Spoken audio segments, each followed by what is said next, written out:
La primera negación parcial. De la sociedad clásica, que será en grandes construcciones, que va a ayudar el plan la posibilidad de la negación. ¿Cuál es la clave? La clave es que esta negación está asegurando el descomunal desarrollo de las fuerzas productivas. En cierto nivel de desarrollo de las fuerzas productivas, esta primera negación va a volver a ser negada. Va a ser la otra, la negación de la negación. Por esta desaparición del proletariado, como consecuencia de este gran desarrollo de las fuerzas productivas. Es una necesidad histórica la desaparición de las clases en cierto nivel del desarrollo del capital. Este origen de las clases sociales es el producto y el trabajo excelente. Lleva aparejada la expresión social del trabajo y la aparición de la comunidad privada. De la comunidad privada de Francia, que básicamente es la propiedad de los hombres. El esclavo es propiedad dueño. Si quieres preguntar algo, está comprendido, ¿verdad? Está comprendido.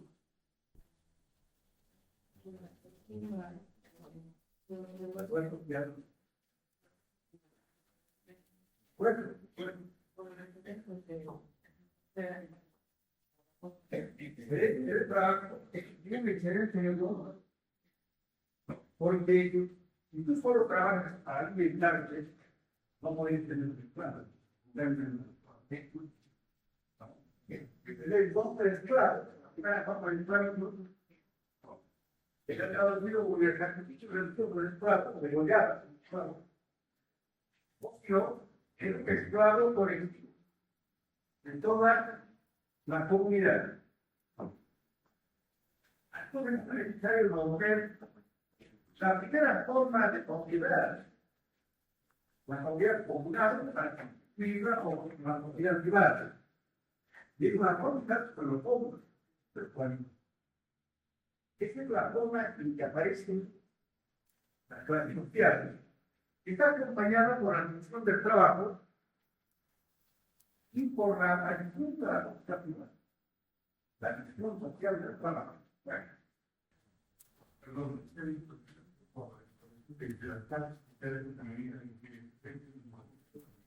la maldición.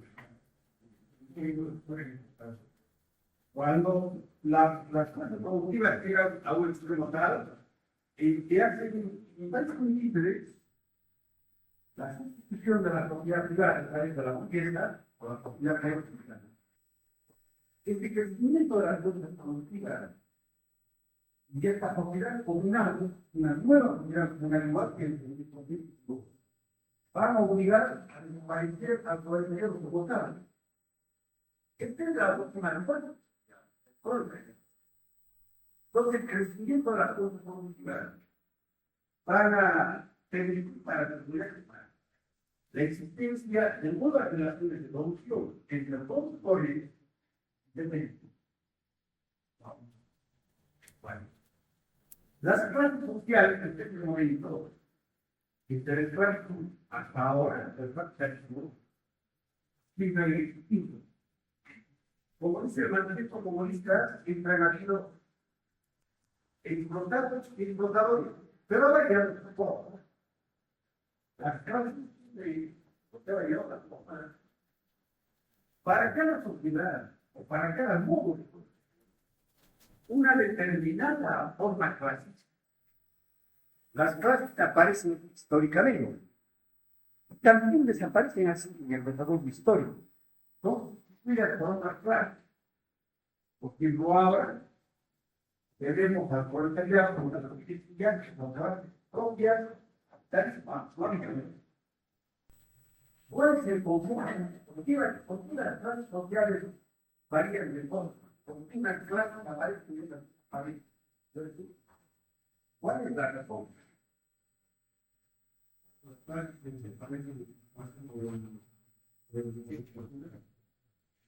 Y el tipo de propiedad, ¿qué sería el tipo de propiedad? Acá en la sociedad hay un tipo de propiedad que también hay clases sociales particulares. Propiedades que tienen cuadritos de la ¿qué determina la forma de la sociedad? ¿Cómo responde la sociedad social?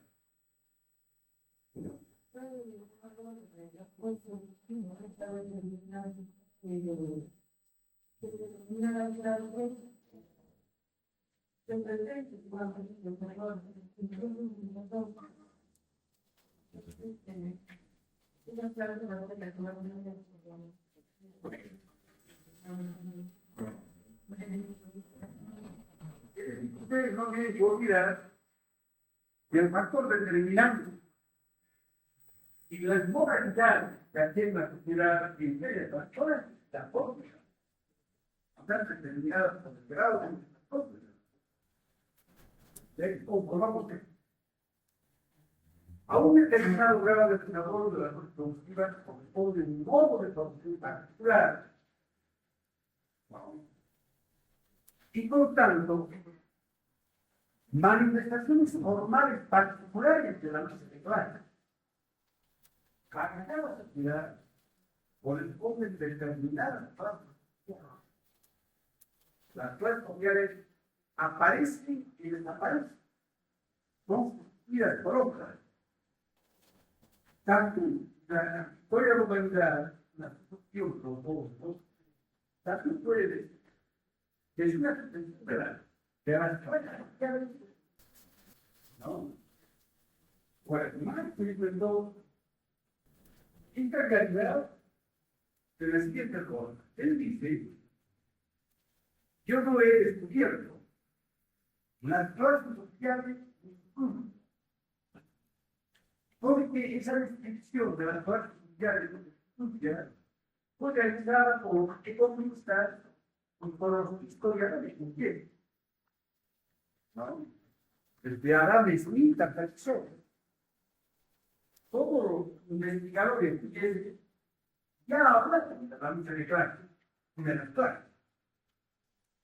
Él dice yo únicamente que ha hecho un aporte para haber estudiado las modificaciones de las clases de acuerdo al desarrollo económico y haber demostrado que la lucha de clases conduce inexorablemente a la dictadura del proletariado y a la desaparición de la clase. ¿No? Entonces, de la misma manera que el concepto de clase es un concepto basado en consideraciones económicas como motivo. Las clases cumpliendo una determinada función en el proceso de la producción, ni siquiera determinadas por el monto de estrellas, sino por la función que cumple en el proceso de la producción. De la misma manera, la forma que adquiere una sociedad en la económica, las clases que aparecen o desaparecen en la sociedad, y su lucha están determinadas por la estructura económica, en último término, por el desarrollo de la producción. Ahí, como estoy más, yo solo he contribuido a la determinación de las modificaciones de la lucha de clases de acuerdo al desarrollo económico. Y han indicado que esta lucha de clases conduce inexorablemente a la dictadura del poder. Ahora, cuentas claras. Si bien no hay un modo de producción químicamente puro, mejor tenga en cuenta, porque en la realidad histórica hay una forma híbrida de modos de producción. Hay modos de producción que se recogen como modos de producción. De igual manera, en el desarrollo de las clases sociales, también se opera este modo. Las clases sociales no se presentan únicamente, pero ustedes recuerdan que para analizar los fenómenos del público realísticos hay que descubrir la contradicción fundamental. En la sociedad hay que descubrir cuáles son las clases fundamentales. O se llama, ¿cuál es la contradicción polar? ¿Cuáles serían pues, las clases fundamentales de una sociedad? ¿Cuáles clases? ¿Las heredadas o las que aparecen o las que son propias? Claro.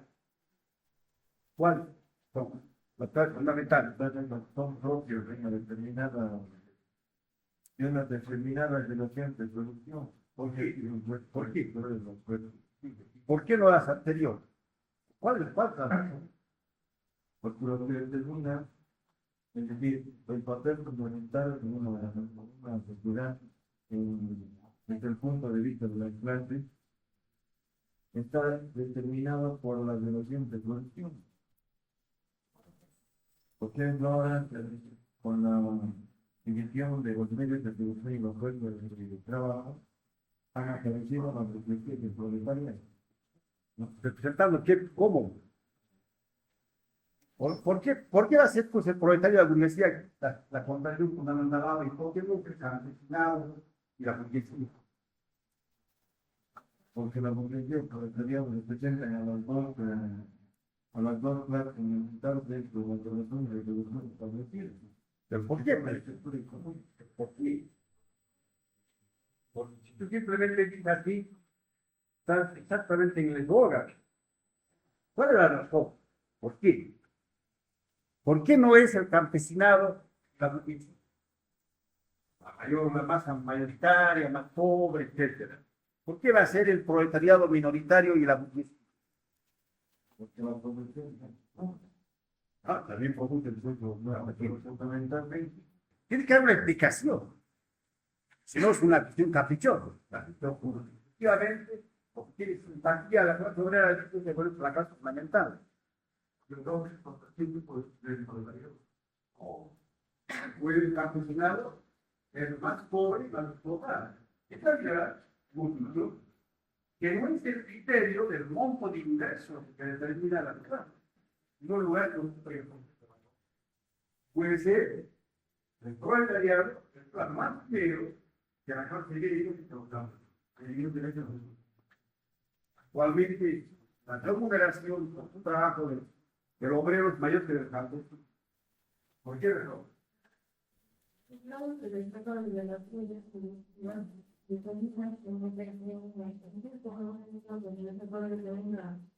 Una lectura tenga que ser una frase por otra que tenga una manera como que la forma de sociedad. Entonces, la misma forma de identidad va a ser posible mayor conservador de las manos. Y en esa medida, las clases que han surgido en ese momento van a ser las universidades.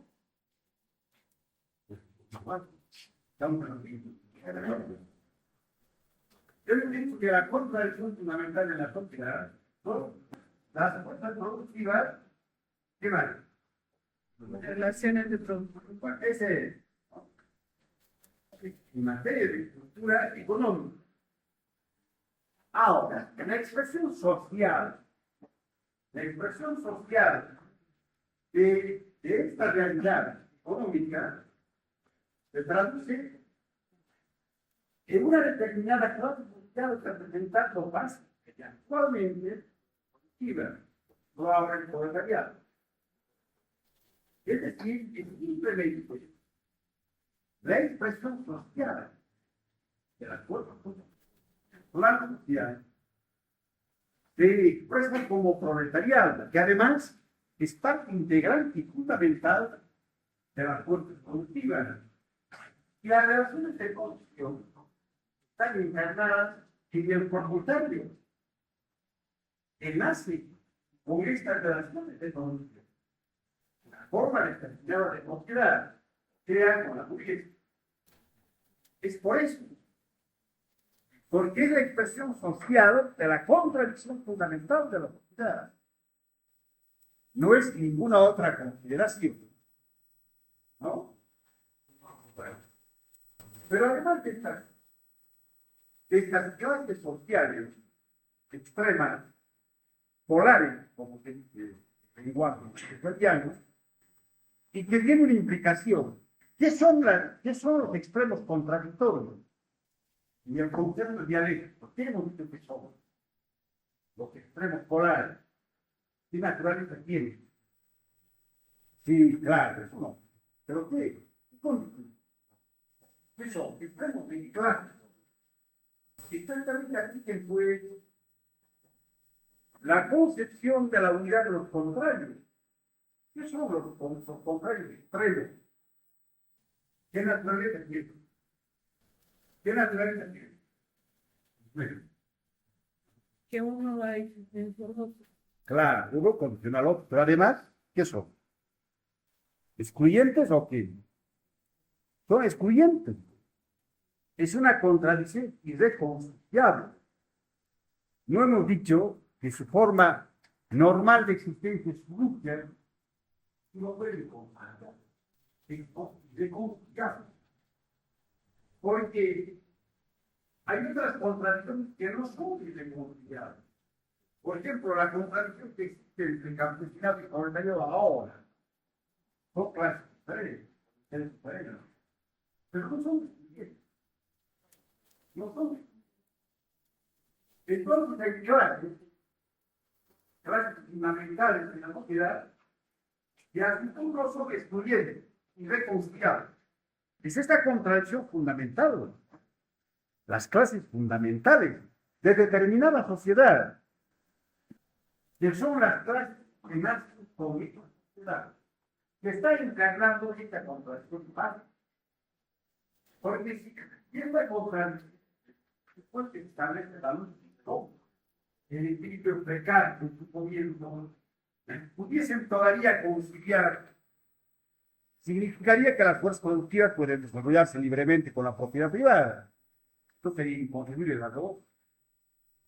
Y las clases que corresponderían a estos polos que pueden armonizar, no sé si hay clases.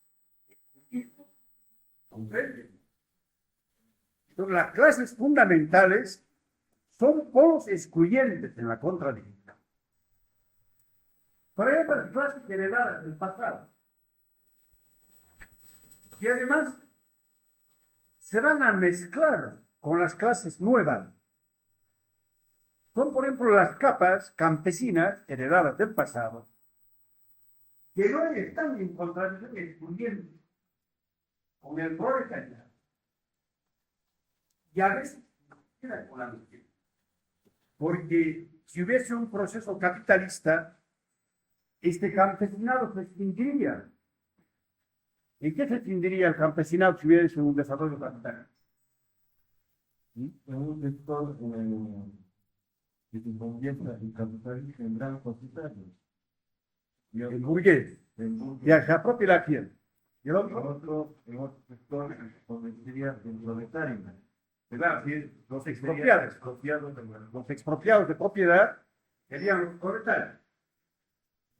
Entonces hay sectores sociales intermedios en tránsito de una a otra clase. Y estos sectores heredados del pasado forman parte de las clases medias. En los polos extremos de la sociedad hay una gran masa social que ocupa un lugar intermedio. ¿Qué tenemos con eso? Sectores sociales intermedios. ¿Por qué? ¿Por qué se hacen el concepto de clases medias?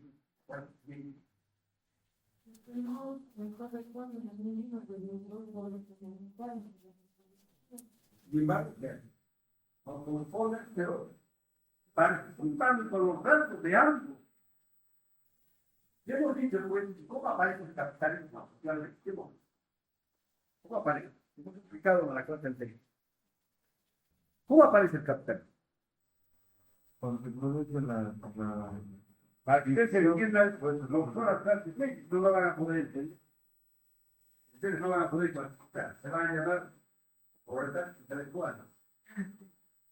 ¿No? ¿Cómo es? ¿Cómo se produce la distinción unos que son los medios de producción y las webs productivas. ¿Cómo era primero? ¿Dónde estaban los medios de producción? Los dos Estaban juntos, estaban estaban, ¿no? Fuerzas productivas y medios de producción. Fuerzas de trabajo puestos de trabajo. y medios de producción. Si era el productor de la Edad Media, ¿no? Bueno, después, Cuando se dividen esos dos, es decir, cuando uno se va a un polo y el otro a otro, aquí viene la fuerza de trabajo que fue el país. Y aquí vienen los medios de producción que es la Media. Bueno, estas son las clases polares, los ya capitalistas.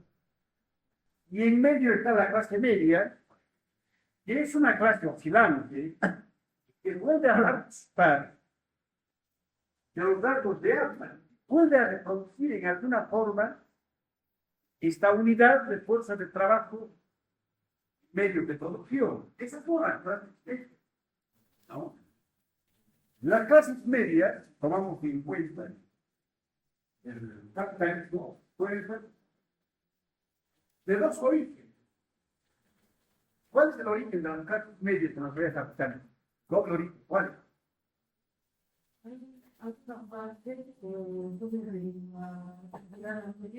Que llegaron a pensar contra las anteriores. ¿Cuáles son?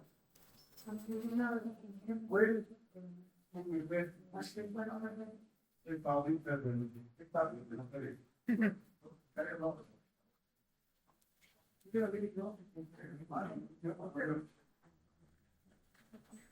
Esa es la clase de edad del pasado. ¿Cómo es el transformado? ¿No? La temporada.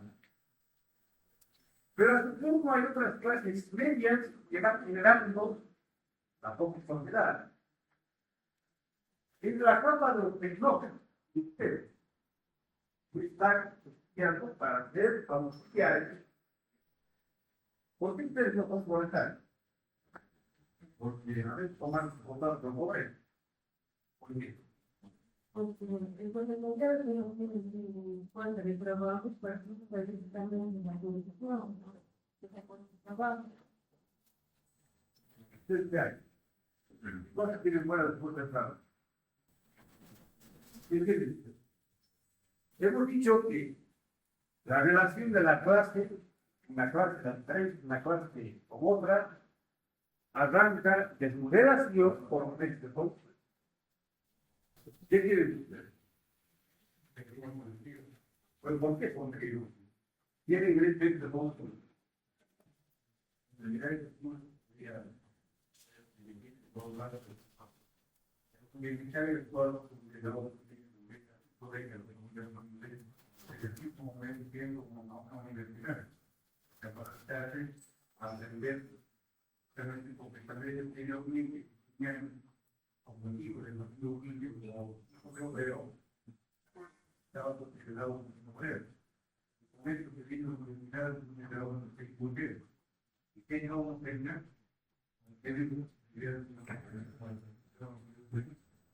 Fíjate, cuando tú eres como economista, ¿cómo te vas a garantizar tú en la cosa? Te vas a contratar con que quieren la administración. Después de trabajo, ¿qué van? Después de regular, ¿qué van? Tú, con los requisitos acumulados en tu cerebro, tú vas a ir a la universidad para acumular una serie de conocimientos que vas a emplear como medios de todo. Tú vas a ir a emplear todo. Por título, ya has acumulado una serie de conocimientos. Por traer, y además, un itinerario de trabajo, donde has trabajado y qué especialidad tienes. ¿Qué es tu especialidad? Vas a cumplir una función de pequeño burgués, porque eres dueño de una expresión de los medios de cosas. Vas a cumplir la función concreta de auxiliar en el proceso de la construcción social. Es una clase previa, clase intermedia. Y también puede darse una disgregación, una disgregación, un desplazamiento. ¿Cuándo se da el desplazamiento? La disgregación de la clase. ¿Qué ejemplo tenemos por ahora? Sobre todo la clase explotada, en entradas más bajas, puede disgregarse económicamente. Lo que está demostrando que el problema de la clase no es su mayor o menor miseria, porque la extrema miseria puede desestimular a la clase. Por ejemplo, el proletariado, la clase obrera, que por su excesiva pobreza, la ocupación, obliga a determinadas capas a limitar con la delincuencia. Se presenta el proletariado amargo, la virtud del proletariado. Este sentimiento humano va a ir perdiendo las características propias del proletariado. Se va a degenerar, se va a desintegrar, y puede llegar en cierto momento a trabajar contra su propia clase, el fascismo, y salud del proletariado contra la clase obrera. A fines de la Edad Media, cuando violentamente volvió a los campesinos, entonces pierdan. La mayor parte de ellos se volvieron vagabundos por una época, asaltantes de los caminos, por su excesiva miseria. Fue una forma de desintegración del campesinado local, de generación. Pero es una forma de desplazamiento. Cuando segmentos de una clase pasan a otra. En el manifiesto se indica que cuando la clase obrera realiza una labor revolucionaria pujante, va atrayendo y asimilando a capas íntegras y a lo mejor de la propia gente. Estos se vuelven intelectuales revolucionarios. Se identifican con los intereses históricos de una clase extraña a ellos. De esta manera se desplazan. Una gran parte de los revolucionarios son desplazados. Porque no provienen propiamente, socialmente del proletariado. Provienen o de la pequeña burguesía de la. Por ejemplo, ustedes, cuando se vuelvan revolucionarios, o son ya revolucionarios, ustedes son unos desplazados. Porque no defienden los intereses de la pequeña burguesía, defienden los intereses del poder.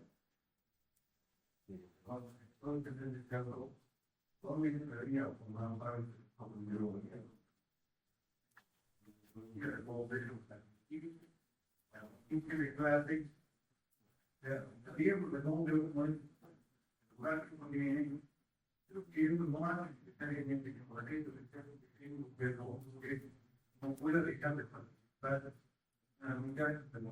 claro, por eso, cuando te identificas con el proletariado, tú estás defendiendo intereses que están en tu casa. Porque abandonas tu casa. Tú abandonas. Tú sigues defendiendo a la pequeña burguesía. No, se puede entrar todavía. No puede entrar en tu casa. Pero no puede venir a buscar una revolución muy grande. Sí, pero cuando tú luchas por una revolución, exactamente lo que los hombres están asociados. Porque se puede cualquier administración por una empresa, ya se porque dice, lo primero que tienes que tener es el carácter de ese pueblo. ¿No? Por su patrón, cuando ya son felices, no, bueno, salir de bolsillo y no febrero. Así que te vaya, no te vas a dar febrero. Todo tienes que romper. Usted tiene que hacer una persona. En lugar de puede llevar a verdad. Tienen que llevar su vida, tienen que contar su vida, es lo popular. Lo primero que tienes que hacer, como estar en los objetivos, es romper con su clase, para identificarse con otra clase, en un caso de que se sobresalga. Tú, ya se trata de unos efectivos.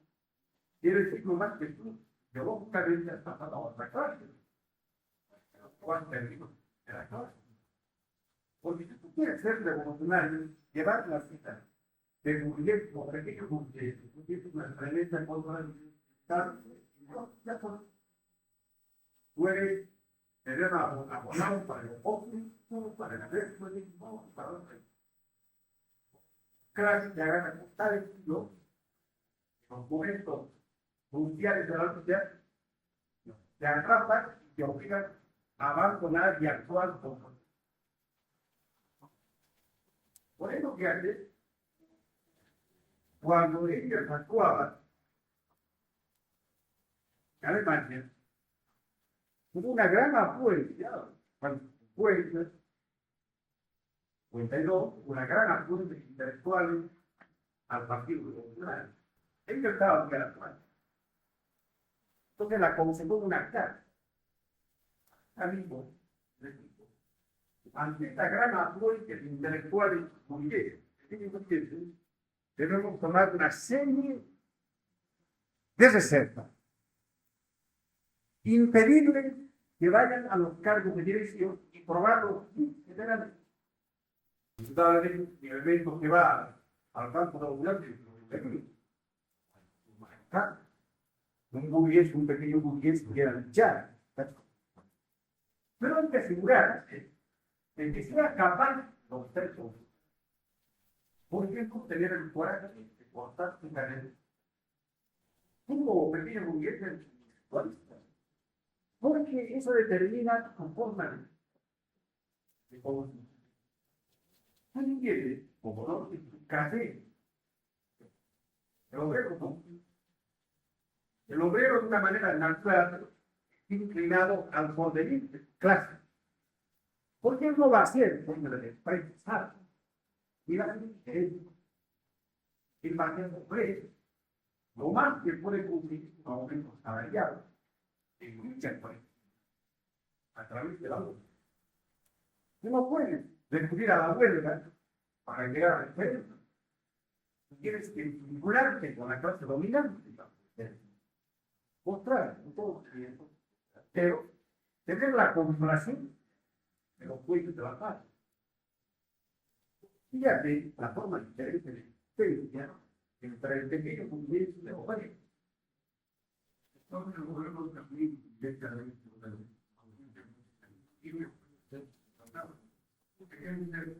no ve con la primera. Me parece equivocada. Jamás no se puede en momentos de la alianza que no limitar alianzas problemas. Lo que es el consumidor es problema. Cuando no está pensando que es innovativo, que es muy no está pensando en estar mandando bien, no está pensando en mandar a las diferentes saberes, por ellos para entender el otro. Pero la gente ya no se da, o sea, son modelos de igualitarios. No, no que esté todo bueno, así. Y yo que la mayoría de los obreros que en este país dice eso. No, entonces, lograr su nivel de ingresos y avanzar los hijos para tratar de en todas partes. Además, de otra cosa, hay obreros que son clases, hay obreros que tienen a la no, y tú estás tomando, exactamente tú estás tomando en forma individual sobre eso. El dirigente sindical es una política muy obrera. El que se aburguese. El dirigente sindical se aburguese. El tratamiento hay todo. Pero si se trata de problemas de quién va al proceso, al movimiento de la nueva, y este movimiento es representado por el proletariado como claro, los que van al movimiento de los trenes no son sectores de la clase, no es la pequeña, son pequeños segmentos de la vida al proletariado. Y no hay ahora hay esclarecimiento, obrero. No hay el problema no del propio obrero, obrero. Y se abajo la bueno, los intereses de clase se parte para analizar los intereses de las clases. Yo les debo hacer una advertencia: cuando hablamos de la clase social, no hablamos del individuo, sino de la clase como masa. Es el enunciado general de que es la existencia la que determina la cosa. ¿Okay? ¿De qué otra manera se puede expresar esto? ¿De dónde vienen los intereses de las clases? Más o menos,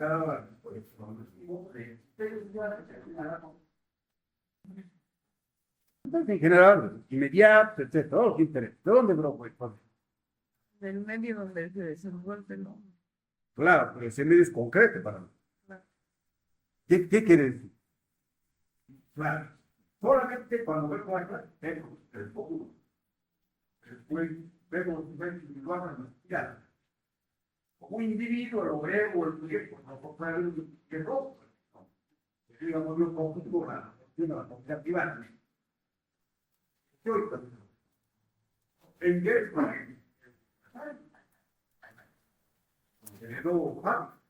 ¿Cómo fue? ¿De dónde proviene?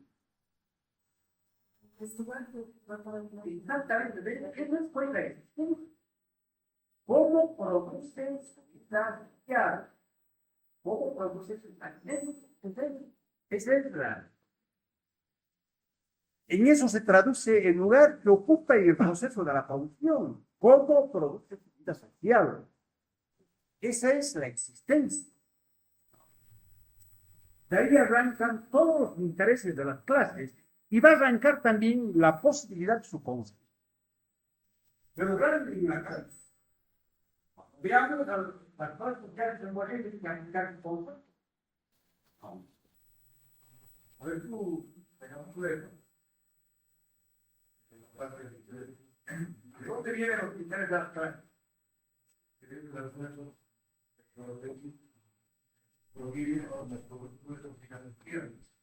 ¿Cómo produce social? O sea, el lugar que ocupa y el computador. O por eso, si tú eres el contenido de producción, es proletario. Una forma particular, la social, o tienes que vender tu fuerza de trabajo. De ahí arranca con posibilidad de tu consumo, la posibilidad de tu consumo.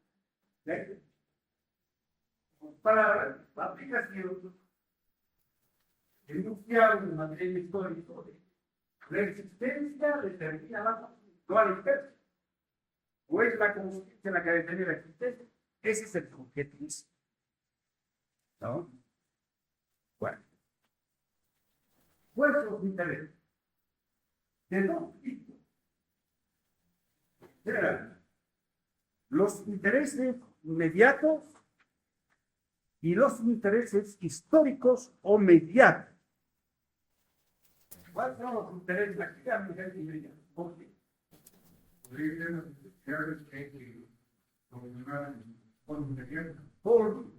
Por inmediato que va a mediación. Eso es inmediato. No que sea inmediato. ¿No? Y el problema, porque vamos a ver el problema de la confusión. ¿Cómo es un problema con mediación? Pero hay lógicamente la existencia de los hombres, de las clases, objetivos inmediatos. Y nos responde todo lo que uno está frente a ellos siempre. ¿Cuáles son los problemas? ¿Qué se refiere? Por ejemplo, en el caso de los gobiernos, por el salario. Condiciones de vida, finalmente, salario, opción de vida, de trabajo, ¿cómo se trabaja? La ventilación, la ropa de trabajo, la jornada de trabajo y el problema del pan, el salario. Esos son los objetivos inmediatos. Pero los objetivos inmediatos tienen una característica, por eso los necesitamos. No habíamos visto. ¿Cuál es su característica? ¿Comprende a toda la clase o cómo convive? Bueno, a mí me interesa esto. eso como el inmediato de condiciones de trabajo. Interés de una manera inicial a toda la clase o a parcialidades de la clase. A parcialidades. La prueba es que los intereses inmediatos están basados en los intereses para todos. Y dentro de la práctica de grupo, en una misma porción. Los que trabajan blocan tienen diferentes objetivos inmediatos, la ventilación, problemas de salud, o la remuneración por el monto de la carga. Por estos obreros que realizan determinadas tareas y perciben un salario por tiempo, por la jornada, sin que les importen estos problemas. Tienen otros intereses. Entonces, naturalmente, los intereses inmediatos que se tienen a parcialidades e incluso a individualidades de la clase. Esto va a tener mucha importancia en el desarrollo posterior de la clase, en la diferencia de una y otra lucha y de las expresiones organizativas del talento. Diferencia entre lucha sindical y lucha política. ¿Va a venir?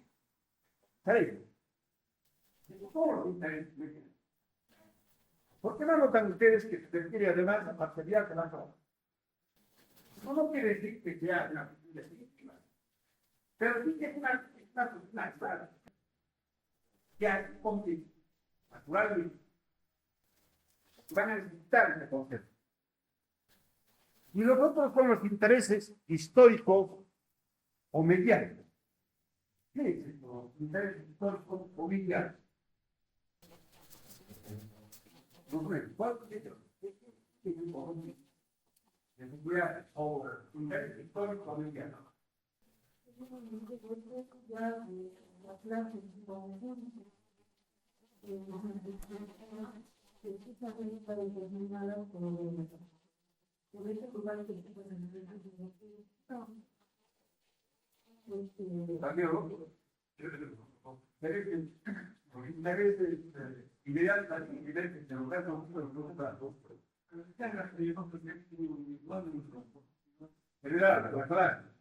Pero además de no tener, lógicamente, pero fundamental el lugar que ocupa el fondo de la construcción.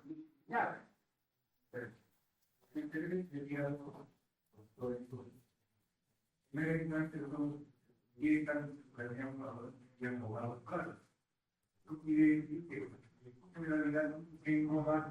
A la totalidad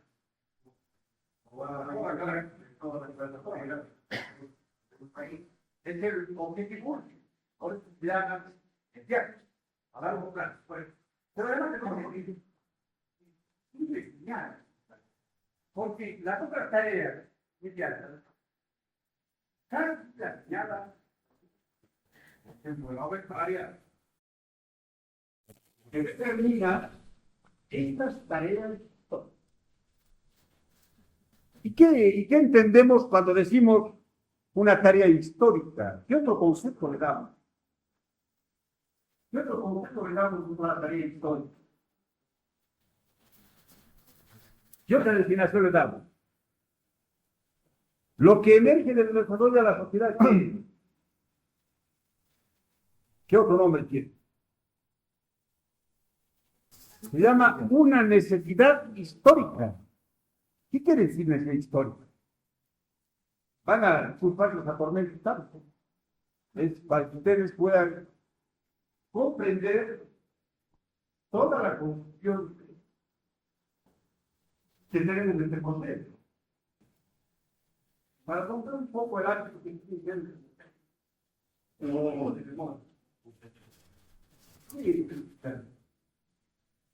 Es fundamental la transformación de la sociedad por el grado de desarrollo de la sociedad. ¿Pero qué quiere decir? Que si no se cumple, se pasa. Que si creen que el proceso inevitablemente y vale el desarrollo de la humanidad, hay que cumplir. Esa es una necesidad histórica, debe cumplir. Si no se cumple, se creen algo. Por ejemplo, ahora, la revolución proletaria es una necesidad histórica. No se va a llegar a la sociedad y es la forma de llegar a la sociedad. Por eso no es como algo. ¿Qué es la necesidad? Entonces, los objetivos históricos son aquellos objetivos que la clase debe cumplir imprescindiblemente para asegurar el desarrollo de la paridad. Bueno, de acuerdo, vamos a leer un poco los diferentes legados. Concluimos, decimos que el ámbito de estos intereses es el ámbito del sindicato, que organizativamente la lucha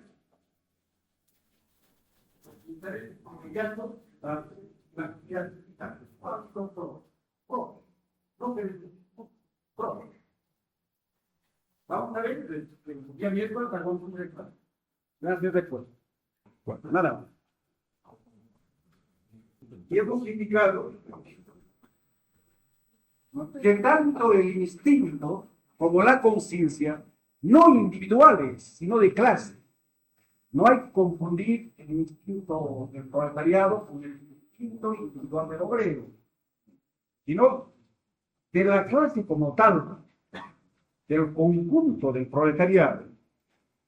Arranca de la forma como el obrero produce.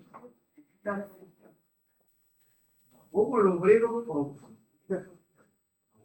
En otras palabras, el lugar que ocupa en el proceso de la producción. Pero no puede producir de una manera individual, porque eso no hay. La producción es social, el objetivo de la sociedad es la producción. Entonces, los hombres que pertenecen a una determinada clase producen su vida social también de una manera determinada que está en relación con la vinculación que tiene la clase con los medios de producción. Es o no es propietario. Y aquí va a radicar el instinto y la conciencia de clase. ¿No? Ya hemos visto el instinto de clase, ¿no? No hemos visto todavía. Aún de manera más pura que la conciencia, el instinto de la clase obrera, o de la clase,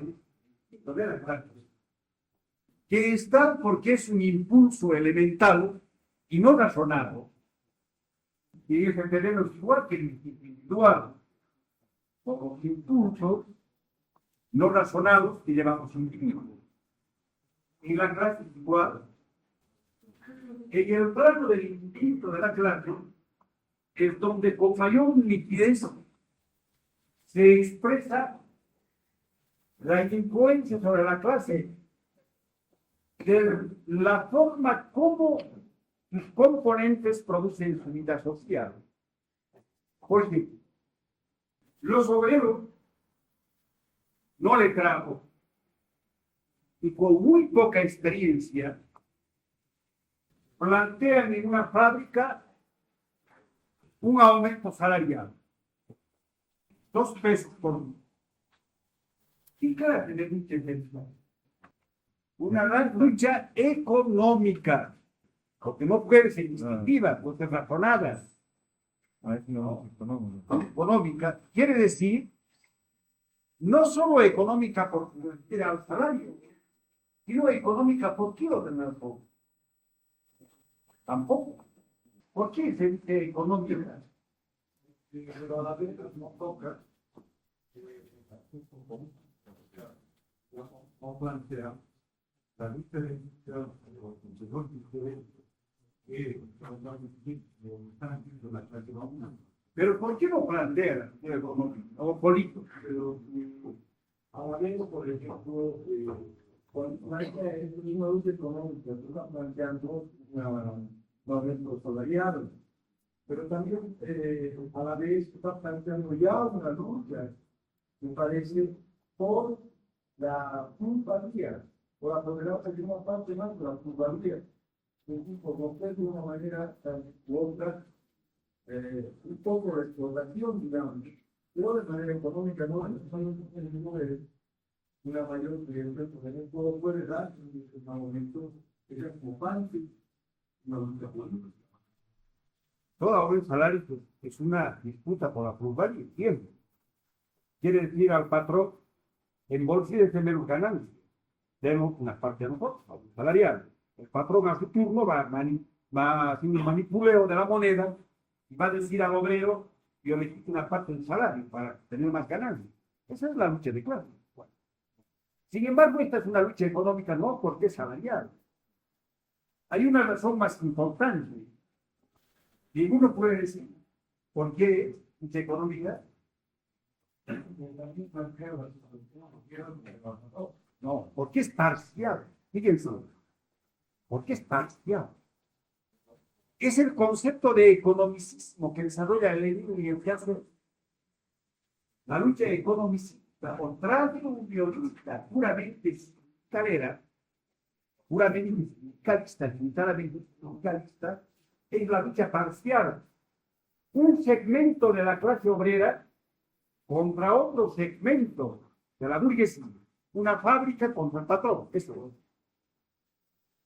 no es lucha de clase. No es lucha de clase. ¿Se va a tornar política cuándo? Por esa lucha precisamente que haga una lucha de participando de una clase de toda la clase obrera contra toda la clase burguesa, por ejemplo, un aumento general del salario. ¿Cuándo se generaliza toda la clase? Sigue siendo aumento salarial. Pero como ha levantado a la clase, a toda la clase, contra la burguesía como clase, es clase contra clase. Eso es lucha política. De tal manera que se plantea una reivindicación política, libertad de reunión, pero se plantea solo en las fábricas ahí, es economista, unionista, para que se torne política. Esta reivindicación de carácter político, vean esta frase, tiene que generalizar y levantar a toda la clase en pos de esa reivindicación. Y cuando choca contra toda la clase, burguesa o dominante, va a chocar contra el Estado. Entonces, sí, la lucha de clases, la lucha de clase contra clase, va a cuestionar la legitimidad del Estado. ¿No? Bueno, eso entre paréntesis. Si en una fábrica los obreros plantean 2 pesos de aumento y logran la reivindicación generalizada, se hace un pliego general, como puede ocurrir ahora, el aumento salarial que se plantee fuente general en toda la clase. En este caso va a estar incluso contra el Estado, como representante de la burguesía. Esta huelga general, esta reivindicación general, sin que los obreros sepan dónde van, sin que sepan su última emergencia, la huelga general puede trocarse en una insurrección. Puede o no trocarse, pero tiene la posibilidad de acabar en una insurrección, es decir, de destruir el Estado burgués, de destruir el régimen de la propiedad privada. Estos obreros que están yendo a la huelga por los 2 pesos en una fábrica, instintivamente están dirigiéndose contra la propiedad privada. Ese es el instinto socialista. Los obreros, de una manera instintiva, en su lucha elemental, porque esa es la instintiva, no razonada, elemental, tienden a destruir la propiedad privada. La razón, ¿por qué no los otros grupos sociales, por ejemplo ustedes, los estudiantes, por qué no siempre van contra el régimen de la propiedad privada? ¿Y por qué los obreros van? ¿Por qué instintivamente los obreros se encaminan a destruir el régimen de la propiedad privada? Que esa es la base. Destruir el régimen de la propiedad. Porque es la única clase que no tiene ninguna relación con los medios de producción, es decir, ninguna relación de propiedad. Claro, Sí, que ya no relación, claro. No es propietario, no tiene ninguna forma de propiedad de los medios de producción. Por tanto, como dice el manifiesto, solo puede perder en la batalla su cargo, no su comunidad, no la. En esta medida puede arrasar con la comunidad. Como ven ustedes, el lugar que ocupa en el proceso de la producción, la forma como produce su vida social, le va a permitir levantarse instintivamente contra la propiedad privada. Su solidaridad, su actuación colectiva, su radicalismo arrancan del hecho de que es un protagonista de la producción social y no de la individual. ¿No? Ese es el instinto de clase. Y cada clase tiene su instinto determinado por el modo como produce su vida. Y el campesino que viene de la lejana propiedad comunal, de la propiedad colectiva, que todavía tiene mucho resabio de esta propiedad colectiva, su forma de trabajo, la cooperación y el trabajo individual, algunas formas de propiedad colectiva, los espacios, algunas parcelas de las comunidades que se cultivan, se cosechan de manera colectiva. Pero esta masa campesina, ¿qué instinto socialista? ¿Qué instinto campesino? Esa es la gran discusión que hay en el campo del marxismo.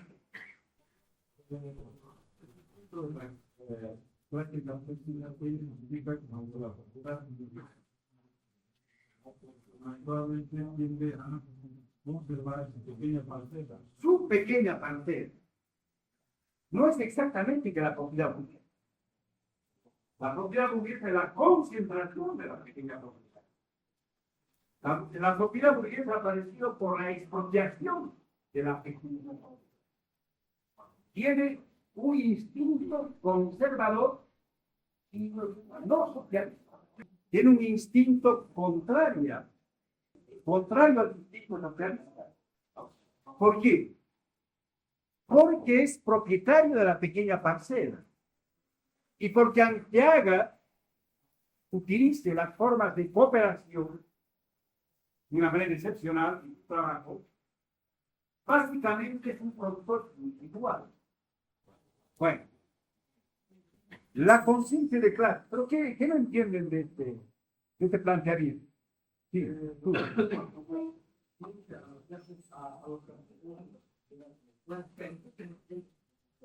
¿Como clase? ¿Qué dice? Sí, ya vamos a ver. Cuando veamos aquí el campesinado, vamos a ver. Pero yo te adelanto. Del campesinado boliviano, básicamente el boliviano, se ha estructurado a lo largo de la historia como una sedimentación de nación y muestra los rasgos de nación oprimida. Pero le falta algo para ser una verdadera nación. El desarrollo económico y la diferenciación social en su seno. Y su excesiva miseria o atraso tecnológico le dan un rasgo clasista, le unifican como clase, porque todos ellos ocupan el mismo lugar en el proceso de la producción. Yo te doy el ejemplo, por ejemplo, de la nación paz. Ahí tú encuentras una burguesía que domina una gran red de bancos en escala mundial. Tienes a una pequeña burguesía, a un proletariado y también a propietarios, a pequeños propietarios campesinos. Toda la gama social, o no, que en otro país no se da. El campesinado no ha sufrido esta diferenciación social. Nuestro campesino es no solo labrador, es también artesano. Encierre de una manera incipiente. No ha conocido una diferenciación social interna. Bueno, Pero vamos a volver sobre el tema. Cuando veamos el asunto de la clase. ¿Han entendido el instinto de clase? ¿Y por qué el proletariado tiene instinto socialista o no? ¿Está comprendido, verdad? Bueno, pasamos al concepto de conciencia de clase. Y lo voy a decir. La conciencia de clase consiste en conocer los objetivos históricos que corresponden a una clase. Es decir, en conocer la forma como es explotada y por tanto cómo puede libertar. Conciencia aquí tiene de conocimiento, de conocer. ¿Conocer qué? Básicamente conocer qué lugar ocupa una clase en todo el desarrollo social. Es decir, qué tarea le asigna la historia. ¿Qué tiene que cumplir esa clase? Para realizar el resultado.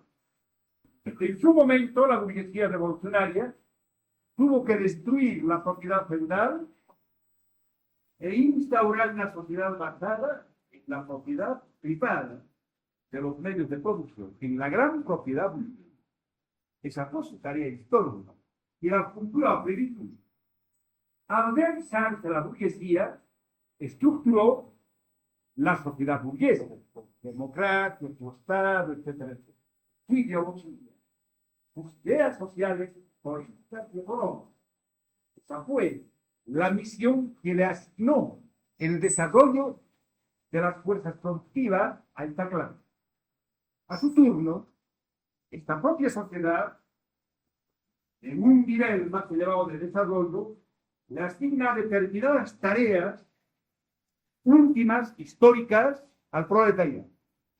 El conocimiento de estas tareas, cuando la clase conoce estas tareas, se dice que es clase consciente, que tiene conciencia de clase.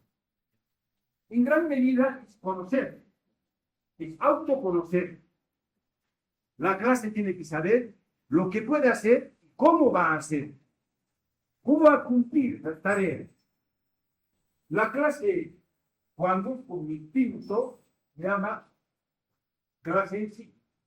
Quiere decir que solamente existe, pero que está enajenada dentro de la dirección política de otra clase, que no sabe lo que es, que por eso sirve a otra clase. Cuando lean el manifiesto, van a ver este proceso. Va a decir la clase obrera, comienza organizándose en una localidad o en un país, y comienza organizada por la propia burguesía, por un sector de la burguesía. Entonces, la clase obrera lucha en esta etapa contra los enemigos de sus enemigos. No lucha por sus propios, no por los mismos. Eso es clase en sí, que no tiene conciencia de lo que es justo. Y como no tiene conciencia, no tiene objetivos propios, lucha por otros objetivos. La clase consciente es clase para una terminología tomada de qué. ¿Qué quiere decir? Una clase consciente. Y es esto, conocer los objetivos históricos que le corresponden. ¿En qué se traduce? Habiendo sido una clase subordinada a los objetivos de la clase extraña, de la clase dominante, un sector de la clase dominante, la clase consciente que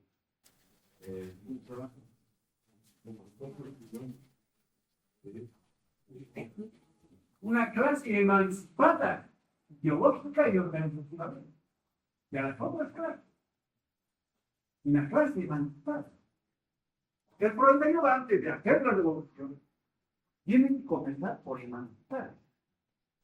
Vamos a ver que después esta clase va a tener que libertar a la sociedad para libertarse a sí. Se van a tener que libertarse ellos. De la condena de las otras clases. Eso es lo que se llama la independencia de clase. Eso es la independencia de clase. Es la independencia política, en último término. Ideológica. ¿No? La clase para sí que es clase independiente. que ha conquistado la independencia de clase, que se ha emancipado de la influencia ideológica de la burguesía mexicana, pero además que ha estructurado sus propias organizaciones, ¿Cuáles son estas? La organización sindical y el partido político. Bueno, cuando el marxismo, cuando los clásicos hablan de la clase obrera, hablan de la clase obrera estructurada como tal, es decir, como clase obrera. Porque el manifiesto de la clase obrera estructurada como tal, es decir, como partido político, que tiene una total identidad política, que sabe cuáles son, por qué. Bueno, también se puede decir que la conciencia de clase es conocer cómo la clase es explotada, como la clase por libertad. ¿Por qué caminos? ¿Por qué métodos?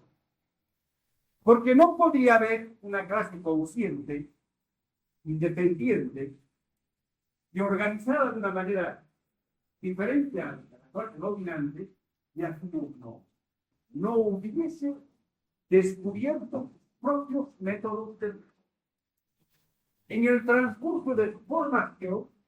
Esta clase va a tener sus propios métodos que son totalmente diferentes y hasta extraños a los métodos de las otras clases, incluyendo el campesinado y la mujer. Por cierto, la guerra irregular, la guerra, no el poco armado, que nada tiene que ver con las manos, sino la otra forma que tiene que ver con las manos. La guerra irregular es los que trabajan, manejan en una mano los instrumentos de trabajo y el otro para combatir contra el enemigo poderoso. Es la guerra. Perdón, una pregunta. Estaba hablando usted de otra de las luchas. ¿Usted está hablando de la que digo igual? No, en general, o el ser urbano, no.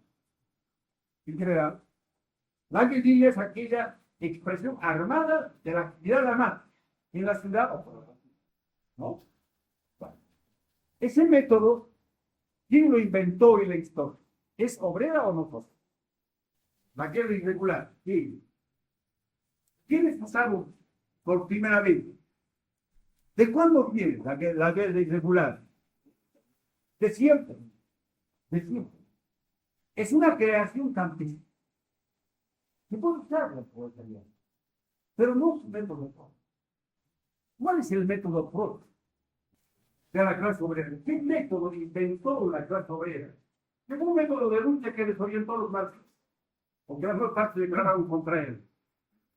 La huelga es el gran método de lucha de la clase obrera, su propio método, su método por excelencia.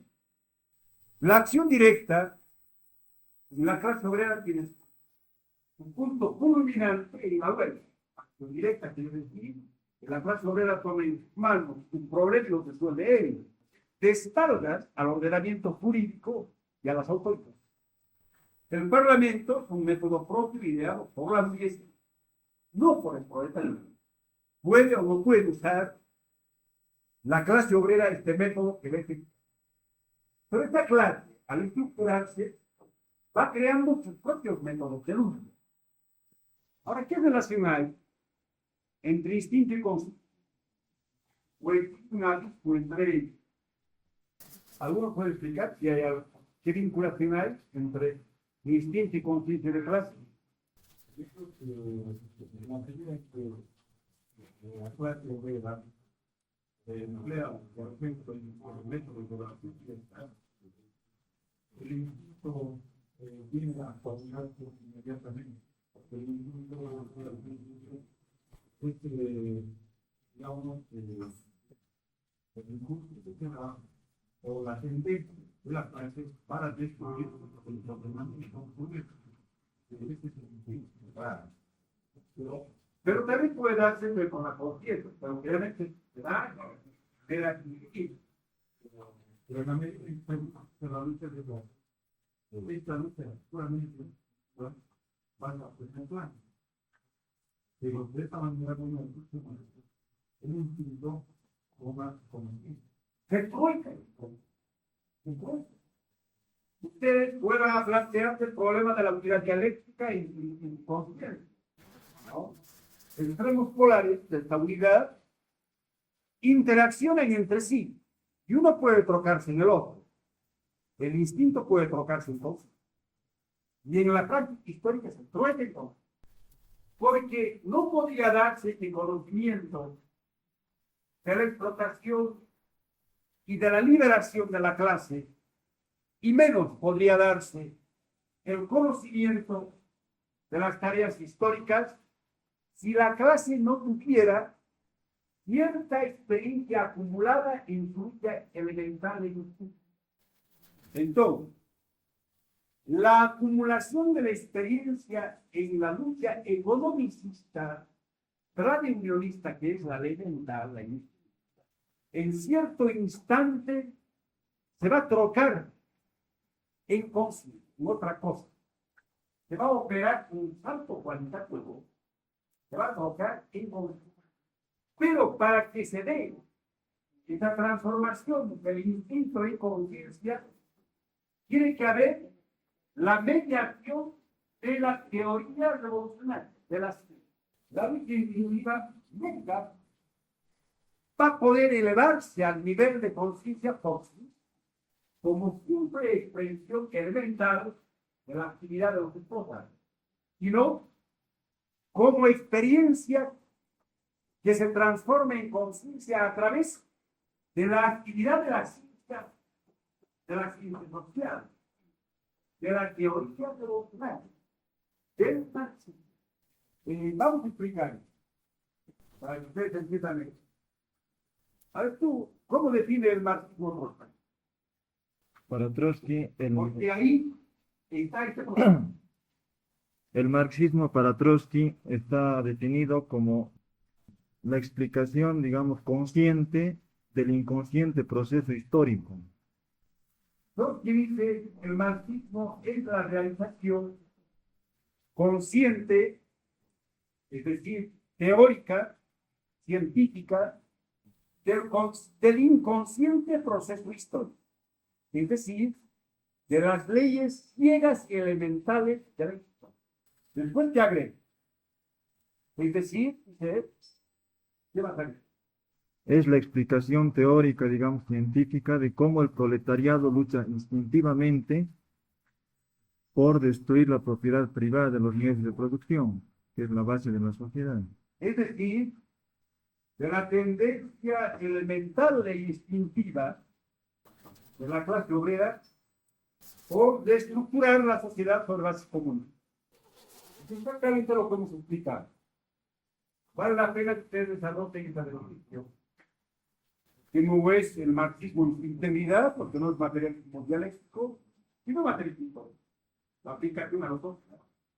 Pero que está mostrando esto, el marxismo entonces sería la expresión consciente de la tendencia instintiva de la clase obrera para estructurar la sociedad por debajo de todo. Entonces el marxismo sería la expresión teórico-científica de lo que ya es indistinto en la clase obrera, de lo que existe como instinto. Esto no es extraño, la conciencia, sino la transformación del instinto en conciencia, que es el marxismo. Bueno, lucha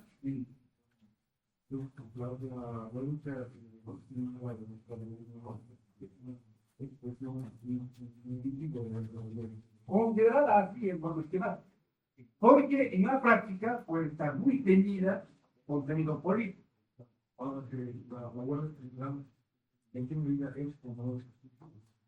La huelga general puede comenzar con instintiva, pero cuando se tuerca, en general, cuando levanta toda la clase, que tiene una actividad política por una de combate, porque choca contra el Estado burgués y la reclama. Sobre la huelga general,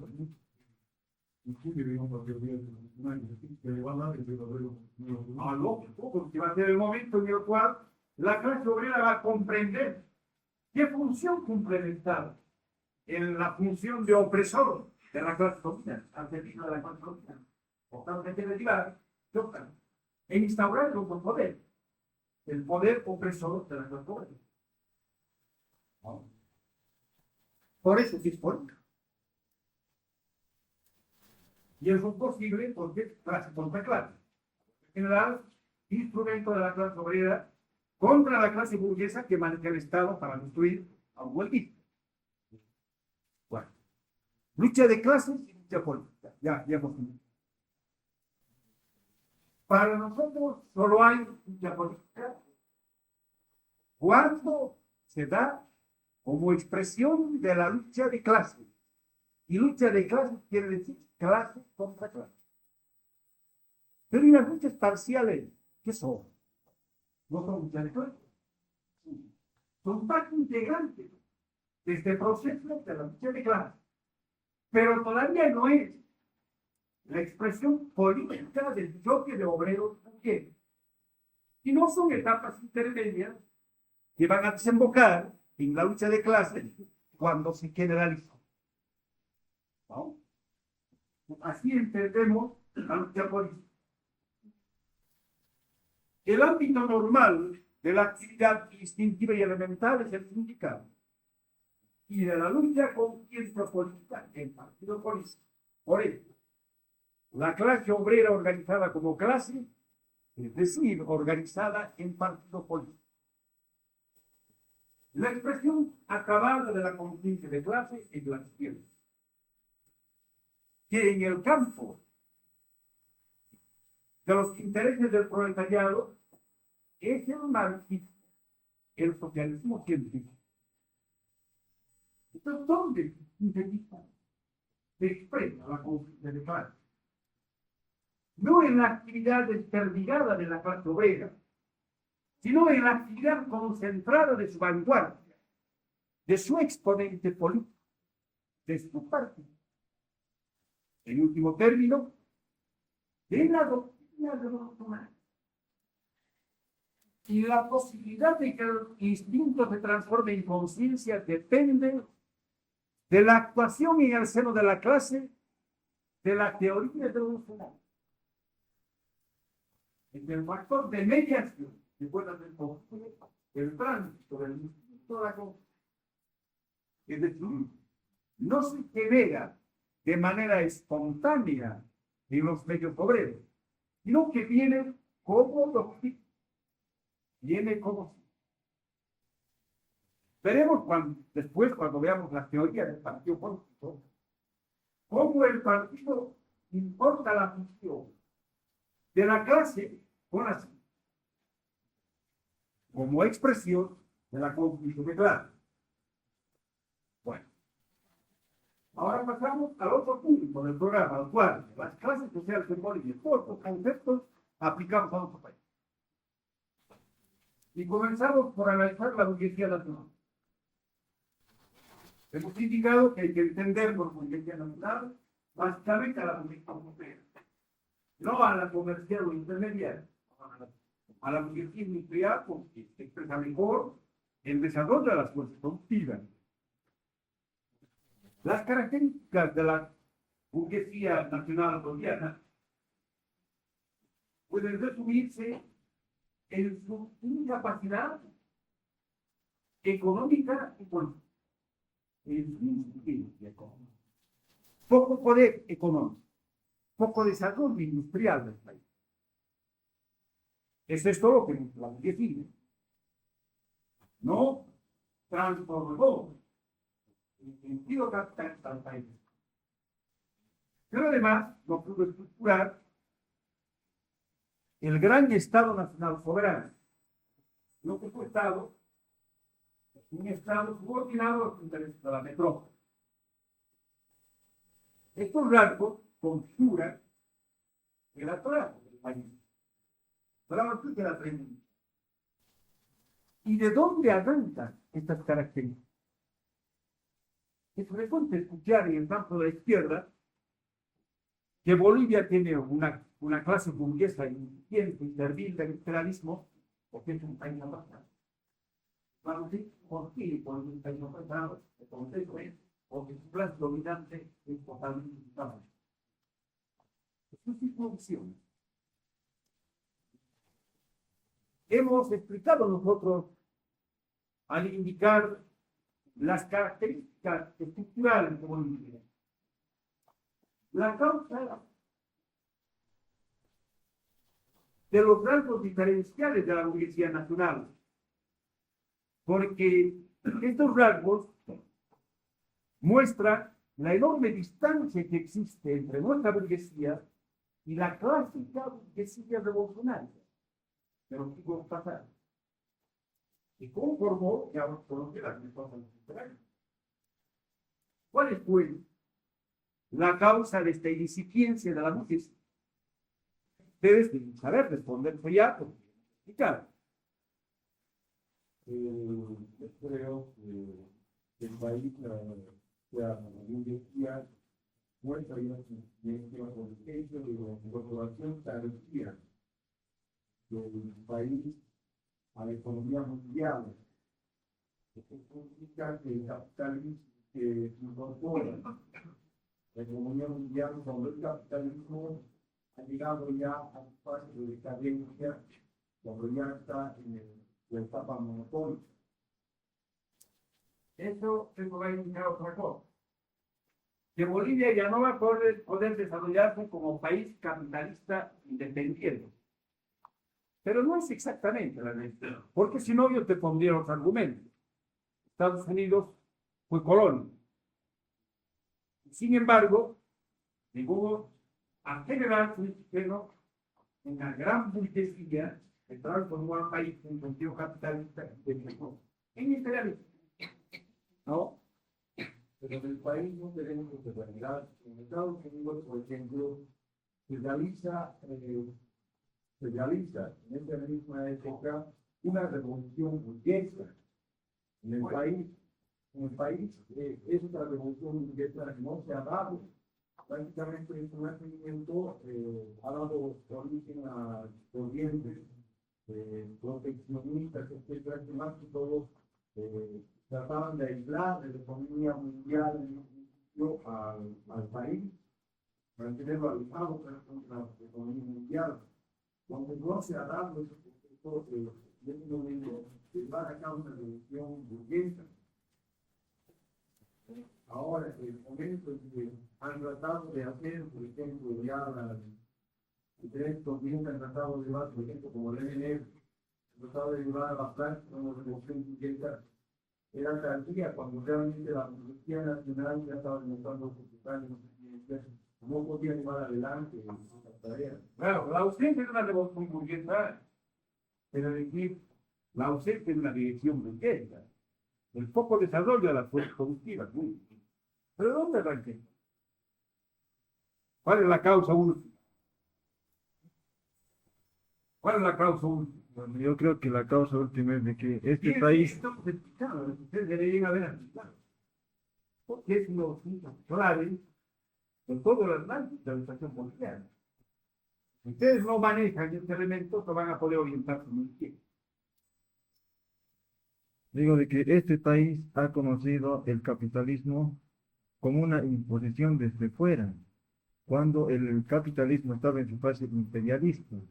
Entonces, el imperialismo lo ha transformado al país y lo ha estructurado a su manera, En realidad, la respuesta no tiene como que un ser, desarrollo interno. no ha conocido el desarrollo interno del capitalismo. Porque en la sociedad feudal el capitalismo se genera por las contradicciones internas de la sociedad feudal. Van apareciendo gérmenes capitalistas que al crecer destruyen el modo de producción feudal.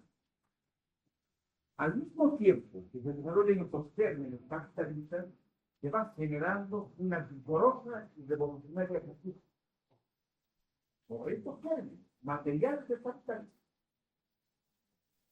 Como en Bolivia no hemos tenido este proceso, una serie de momentos históricos, falta de tierra, imposibilidad material de desarrollar algunos núcleos burgueses. Ha llegado un momento tal en que el capitalismo nos ha venido de fuera como una mercancía totalmente elaborada, forma imperialista. Pero no ha podido traer, ¿no? No ha traído máquinas, capital financiero, no nos ha traído burguesía. Porque la burguesía es la metropolitana, la que manda los capitales. Pues la burguesía nacional resulta excesivamente débil, casi inexistente, como consecuencia de que no hemos conocido un largo periodo de desarrollo interno del capitalismo. Estamos problemas. Todas las teorías políticas giran sobre esta cuestión. ¿Puede o no puede este país conocer todavía un desarrollo capitalista independiente? Todas las tendencias políticas tienen su piedra de toque en la respuesta que dan, de una manera franca o encubierta.